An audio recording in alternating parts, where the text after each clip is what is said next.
এই পৃথিবী থাকার জায়গা নয়। কিয়ামতের সময় আল্লাহ তাআলা মালাকুল মাউতকে বলবেন, সবার রূহ কবজ করে ফেলো, সবার, কেউ থাকবে না, সবার রূহ কবজ হয়ে যাবে। আল্লাহ মালাকুল মাউতকে বলবেন, মালাকুল মাউত কি অবস্থা? বলবে সব শেষ। মাইয়াবকা, কে বাকি? মালাকুল মাউত বলবে জিনেরা বাকি, যাদেরকে দেখা যায় না। আল্লাহ বলবেন জিনদেরকেও শেষ করে ফেলো, রূহ কবজ করো। মালাকুল মাউত আজরাইল জিনদের রূহ কবজ করবে। আল্লাহ এবার জিজ্ঞেস করবে, ইয়া মালাকাল মাউত আখবিরনি মাইয়াবকা, এবার বলো আর কে বাকি? মালাকুল মাউত বলবে, আল্লাহ মানুষগুলো সব শেষ, জিনগুলাও শেষ, এবার বাকি ইবলিশ শয়তান, ইবলিশরেও শেষ করো, ইবলিশও শেষ। আল্লাহ আবার জিজ্ঞেস করবেন, ইয়া মালাকাল মাউতি মাইয়াবকা, আর কে বেঁচে আছে বলো। মালাকুল মাউত বলবে, আল্লাহ আপনার কথা অনুযায়ী পৃথিবীর সব মানুষের রূহ কবজ করলাম, সব জিনদের রূহ কবজ করলাম, ইবলিসের রূহ কবজ করলাম, এখন আছে শুধু ফেরেশতারা। আছে কারা? যাও ফেরেশতাদের রূহ কবজ করো, ফেরেশতাদের রূহ কবজ হয়ে যাবে। এবার আল্লাহ জিজ্ঞেস করবেন, ইয়া মালাকাল মাউত আখবিরনি মাইয়াবকা। মালাকুল মাউত বলবে, আল্লাহ আপনার কথা মতো ধরে ধরে সব শেষ, ফেরেশতাও শেষ, 4 জন ছাড়া। কয়জন ছাড়া? জোরে বলেন, কয়জন ছাড়া?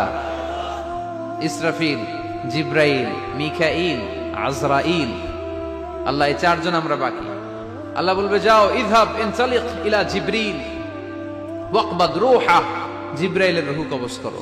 ইযহাব ইলা ইসরাফিল ওয়াকবাদ রূহা, ইসরাফিলের রূহ কবজ করো। ইযহাব ইলা মিকাইল ওয়াকবাদ রূহা, রূহ কবজ করো। ওই 3 ফেরেশতাও শেষ। এবার আল্লাহ তাআলা জিজ্ঞেস করবেন, ইয়া মালাকাল মাউত আখবিরনি মাইয়াবকা, হে মালাকুল মাউত আর কে বাকি আছে বলো। মালাকুল মাউত বলবে, আল্লাহ আপনার কথা মতো মানুষগুলো শেষ, জিনগুলো শেষ, ইবলিশ শেষ, আমার বাকি 3 ভাই ইসরাফিল, মিকাইল, জিব্রাইলও শেষ, শুধু আমি, শুধু আমি। আল্লাহ বলবেন, কেউ নাই? মালাকুল মাউত বলবে, না আল্লাহ কেউ নাই। এবার আল্লাহ তাআলা বলবেন, মালাকুল মাউত তুমি তো সবাই রে মারছো, এবার তুমি মরো, এবার তুমি মরো, তুমি মরো। শোনার সাথে সাথে মালাকুল মাউতের কাঁপুনি ছুটে যাবে, খিঁচুনি এসে যাবে ভয়ে। আল্লাহ বলবেন, কাঁপুনি দিয়ে তো লাভ নাই, কারণ কুল্লু নাফসিন যায়িকাতুল। রব্বুল আলামিন বলবেন, মালাকুল মাউত কেঁদো না, এটাই দুনিয়ার বিধান, আমি আল্লাহর দেয়া বিধান, এটাই জন্মালেই মরতে হয়। যাও, জান্নাত জাহান্নামের মাঝখানে একটা জায়গা আছে, জায়গাটার নাম হলো আরাফ। এই আরাফের মধ্যেখানে যে দাঁড়াও, ওখানে যে মালাকুল মাউত কাঁপতে থাকবে। মালাকুল মাউত বলবে, আল্লাহ সৃষ্টি শুরুতে যদি জানতাম, সৃষ্টি শুরুতে যদি জানতাম সবাইকে মৃত্যুদান করার পরে, রূহ কবজ করার পরে আমাকেও মরতে হবে, তাহলে এই কঠিন দায়িত্বের ব্যাপারে আপনার কাছে ক্ষমা চাইতাম। আজকে আমারও যে ভাগ্য বরণ করে নিতে হবে সৃষ্টির শুরুতে, আমি এটা কল্পনাই করতে পারিনি।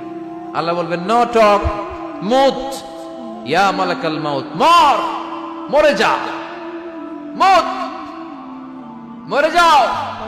বলার সাথে সাথে মালাকুল মাউত এক বিকট চিৎকার হাঁকিয়ে মরে যাবে।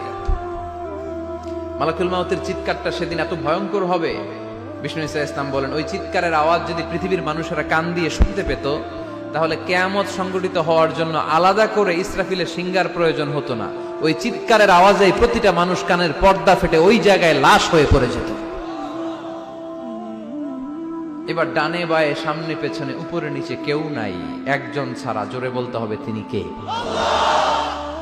আল্লাহ তখন পৃথিবীকে একটা ডাক দিবেন, বলবেন, ইয়া দুনিয়া আইনা আনহারুকি, এই পৃথিবী তোর নদীগুলো কোথায়?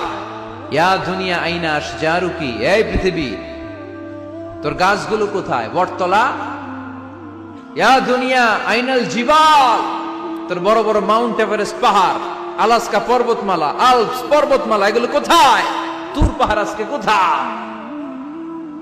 ইয়া দুনিয়া আইনাল মুলুক, রাজা বাদশারা কোথায়, যারা ক্ষমতার দাপটে পা জমিনে ফেলতে চাইতো না? আইনাল জাবাবেরা, অত্যাচারী স্বৈর শাসকগুলো আজকে কোথায়? কোথায় আজকে? কোনো আওয়াজ নাই। আল্লাহ তখন হুঙ্কার দিয়ে বলবেন, লিমানিল মুলকুল ইয়াউম, who belongs the kingdom today. Allah চিৎকার দিয়ে বলবেন, আজকে ক্ষমতা কার? আওয়াজ করে বলেন, সেদিন ক্ষমতা কার?